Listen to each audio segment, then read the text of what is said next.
Hello YouTube, Livingston Financial today coming to you with another presentation entitled How to Get Rich and Retire Early the Easy Way. Some of you might be wondering why I'm dressed so nice today, and that's because most of you would rather take financial advice from somebody dressed like this rather than some guy on the internet wearing shorts and Snorlax slippers. Regardless, this is going to be great information for you, so please hit the like button and subscribe, and we will carry on to slide number 1. So here's the deal, folks. Retiring early is extremely simple, and I'm going to break down the math for you right now. So we're going to define retirement as not having to be reliant on a full-time job.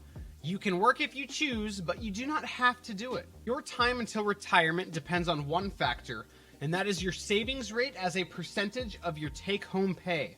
That is it. Your savings rate is determined by two things: how much money you make per year and how much money you live on per year. Basically, if you are spending 100% of your income per year to live, you are never going to retire. You will never have enough savings to cover your yearly expenses. Conversely, if you spend 0% of your income, you can retire right now, like being a homeless person, for example. It's all about the standard of living that you want. Early retirement part 2. As soon as you start saving and investing money, that money makes even more money for you. Then the earnings on those earnings bring even more money in. This is what we call an exponential snowball of income. As soon as this investment income reaches what you can live on in 1 year, oh my gosh, you can retire. How cool is that? The most important number is not your return on investment, but it is your savings rate. Networthify.com is an easy-to-use calculator to help you establish your savings roadmap. Highly recommended that you seek out Networthify.com and use their early retirement calculator. Early retirement part 3. Let's move forward with a series of assumptions now. You're going to be able to earn 5% on your investment returns during your savings years. Now that is actually a very low return rate. The average stock market return of the last 100 years is about 10%, so this is only half of that. You will also live on the so-called 4% safe withdrawal rate after you retire, and you will be flexible with your spending during economic recessions. If you live your life doing these 3 things, your stash of money will theoretically last forever because you're only going to be withdrawing your gains. Here are the amount of years that you will have to work with a range of possible savings rates. As we went over, if you want to be a homeless person, you're not going to save any money and you can retire right now, if that's the standard of living that you desire. Now look at this. The average American household saves less than 10% of their money, so they're going to work around 51 years. Not too good there. As you can see, if you aim to save 50% and invest your money, you can work 17 years and call it good after that. And obviously, if you save 90% of your income, you're going to be able to retire in less than 4 years. Now, that's what we're aiming for. And then obviously, with a savings rate of 100%, that means that you can retire right now because you're not spending any of your money. Therefore, you have no expenses to live, so yeah, you don't have to work. Saving money to get rich. From the previous table, we can see that keeping expenses low is vital if you want to retire early. Let's say a middle-class family in America with $50,000 take-home pay saves an average of 10% per year, which is only $5,000 This is actually a better than average savings rate, which is sad because saving 10% per year still means that you're going to work 51 years before you retire. If you want to retire early, making more money should be your secondary focus, while saving more money should be your primary focus. Saving money to become financially independent will change your life. Saving money part 2. This slide will be vital in your understanding that spending money on frivolous stuff is for the ignorant and uninformed. Let's say that this typical middle class family, with the $50,000 take home pay, has a monthly cable bill of $103. Let's also say that every day the mom spends $4 on a Starbucks coffee on her way to work. 12 months of cable comes out to $1,236 per year, and then 20 days of coffee a month times 12 months times the $4 for the coffee comes out to $960 for coffee per year. So by cutting the monthly cable that they don't even watch, and by cutting Starbucks, this family will save $2,196 per year. By saving an additional 4.3% of their income, they have to work for 7 less years before they reach retirement. Isn't that amazing, folks? Remember the table from a few slides back. By saving 4.3% of their income, they have to work for 7 less years before they reach retirement. Pretty powerful stuff. Is coffee and cable worth 7 years of your working life? That daily grind? I don't think so. Now, the trick is to apply this principle to all of your expenses. How soon can you be done with working if you just eliminate most of the worthless expenses in your life? Cutting your spending rate is much more powerful than increasing your income because it is so controllable and anyone can do it. Stop spending your money. The reason why every permanent drop in your spending is so powerful, folks, is because it increases the amounts of money you have left over to save each month, and it permanently decreases the amounts of money you'll need every month for the rest of your life. Your lifetime passive income goes up due to having a larger investment nest egg, and you're gonna stop impulse buying stupid shit. After going over ways to track your spending, I will dive deeper into investing. Track your spending. In order to save money and then invest it, you need to know where your money is all going. Once you start tracking your spending every day, you will be amazed at how casually you throw your money at things that just don't matter.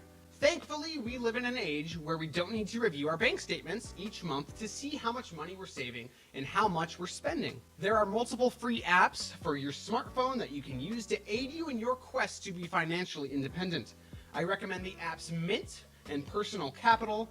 Personal Capital allows you to display all of your assets, your liabilities, your cash flow, and your budget in the exact same space. This includes any stock portfolios you may have. It's truly a revolution of convenience. Highly recommended that you go to personalcapital.com and sign up for a free account today. No, they are not paying me to say that.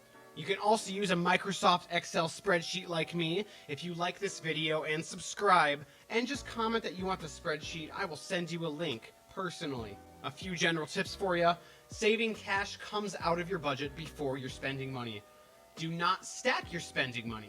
Set an amount of money to have fun with each month. I'm fine with that. Don't make it extravagant, but get your number correct. If this number is $200 and you spend $100 this month, that does not mean that next month you have $300. You're going to avoid lifestyle creep. All extra cash must go straight to making you more money. If you get a sweet raise at work, congratulations. That does not mean you get a new car. That means more money invested. Never ever buy a brand new car. Avoid depreciating assets like the plague. I'm going to do a whole video just on why buying a new car is a ripoff, so stay tuned. You're going to delay instant gratification whenever possible. You do not need the Twix bar going through the register at the grocery store. Ignore all that kind of stuff. Never miss work ever. Nobody wants to go to a soul-destroying job every day, so why are you delaying complete freedom by calling in sick when you're not sick? Whenever you miss work, you are robbing yourself of future wealth. You are sacrificing long-term financial comfort for short-term comfort. Suppose you make a wage of $13 an hour and you call in sick to your 8-hour shift because you're lazy. Most people think, if they even get that far, well, 8 times 13 is $104, so my net loss for calling in sick is $104. Wrong. You need to start thinking of money as potential money. $104, earning a 10% interest rate in an investment account over your 50-year working career amounts to $12,208.65. Is that call-in worth that amount of money? Wrong, it is not. Let's say that you miss 1 day per month, and you take that 104 that you're missing from calling in that day, and you multiply it by 12, the amount of months in a year. Plus the additional compound interest that you'd be earning means that by missing 12 days of work per year, you are robbing yourself of $1.6 million over the course of your working career. Stop calling in sick to work, folks. I mean, I understand if you're actually sick and you're throwing up and you don't want to get your coworkers sick, but most people call in sick because they're lazy, and it just drives me up a wall. Alright, so now you have some money saved and you want to invest and get rich and retire early. Well, I'm going to tell you how you can do that. There are various options available for investing. General index funds, mutual funds, stocks, bonds, cryptocurrency, etc. No matter which of these you choose, make sure your portfolio is diversified. With a diversified portfolio, you minimize risk by spreading out your resources and not having your entire retirement account hostage to the performance of one stock. For example, if I decided to drop my entire IRA on McDonald's stock, what if the federal government outlaws McDonald's? I wouldn't put it past them. I mean, look, large sodas are banned in most states now. Well, not most states, but you get the idea. I'd be screwed for retirement. Sign up for an IRA, an individual retirement account. A common misconception is that you can't access IRA funds before you're old. False. There are many different ways. You're just going to Google it and you're going to find out, because there's many different ways to access your money. Also, if you're at least 23, make sure that you open and max out a health savings account every year.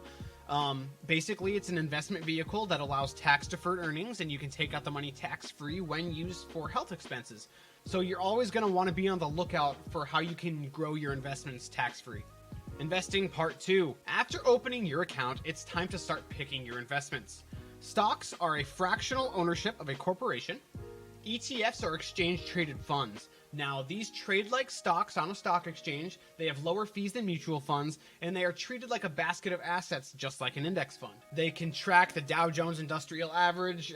They can also track commodities like gold and oil, etc. An index fund is a general type of mutual fund. It uses a portfolio to track an index, for example, the S&P 500 index. Mutual funds are professionally managed funds that are funded by shareholders, and they trade in diversified holdings, and they usually have a higher fee to invest in them. Bonds are fixed rate income investments.